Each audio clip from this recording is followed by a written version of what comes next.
After years of waiting, Disney finally brought Star Wars back to the big screen with The Mandalorian and Grogu. And honestly, this was supposed to feel huge. The trailers made it look epic, Mando and Grogu returning together, massive action scenes, beautiful IMAX visuals, emotional father-son moments. It really felt like this could be the big comeback Star Wars desperately needed. But after leaving the theater, I just felt kinda underwhelmed. Not terrible, not amazing, just, okay. And that's the problem.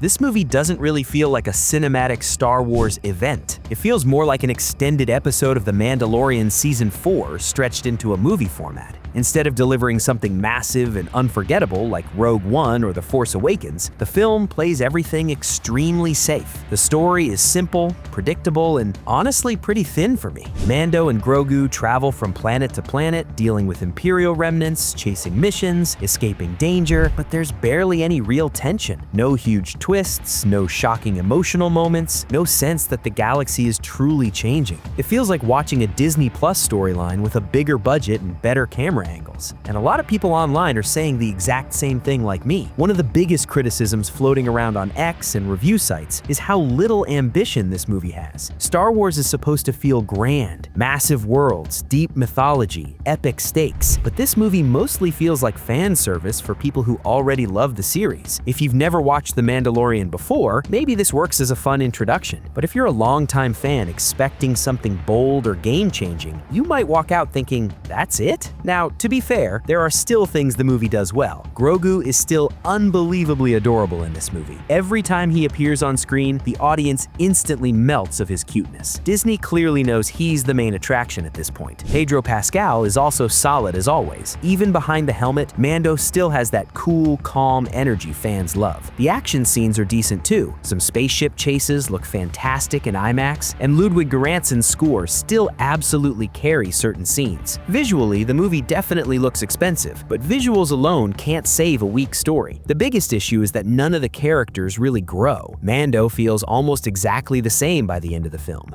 Grogu has cute moments, funny moments, action moments, but emotionally, nothing here hits as hard as the Season 2 finale did. Even the father-son dynamic, which used to be the emotional heart of the series, feels more predictable now. The movie keeps trying to create emotional moments, but you can see most of them coming from miles away. And because Disney plays everything so safe, there's never a moment where you genuinely feel nervous for the characters. No major risks, no heartbreaking losses, no jaw-dropping twists. Everything feels clean, controlled, and weirdly formulaic. That's why so many reviews online keep using words like forgettable, underwhelming, and disappointing as a theatrical release. Some fans are even saying this should have just stayed as a Disney Plus special instead of becoming a full movie. And honestly, I kinda get it. Because when Star Wars goes to theaters, expectations automatically become massive. People want something unforgettable, something emotional, something that reminds them why they fell in love with this universe in the first place. This movie doesn't really do that. It's entertaining enough while you're watching it. Kids will probably love it. Hardcore Mandalorian fans will still enjoy seeing Mando and Grogu together again, but the second the credits roll, the movie starts fading from your memory almost immediately. There's no huge wow moment that makes you want to instantly rewatch it, and that's probably the saddest part. The Mandalorian series used to feel fresh. Season 1 especially brought excitement back to Star Wars when fans were exhausted from the sequel trilogy drama. But this movie feels like Disney relying too heavily on familiar formulas instead of taking creative risks. I know, it's not a disaster, but yeah, it's definitely not the big cinematic comeback many people hoped for. At the end of the day, The Mandalorian and Grogu is basically average modern Star Wars. Fun enough, safe enough, and forgettable enough. So, what do you guys think? Have you watched The Mandalorian and Grogu yet? Did you enjoy it, or were you disappointed too? Drop your thoughts down in the comments. And if you enjoyed this review, don't forget to like, subscribe, and turn on notifications so you don't miss more movie breakdowns, lore videos, and honest reviews here on Mr. Fandom Lore. And see you on the next video. Grogu.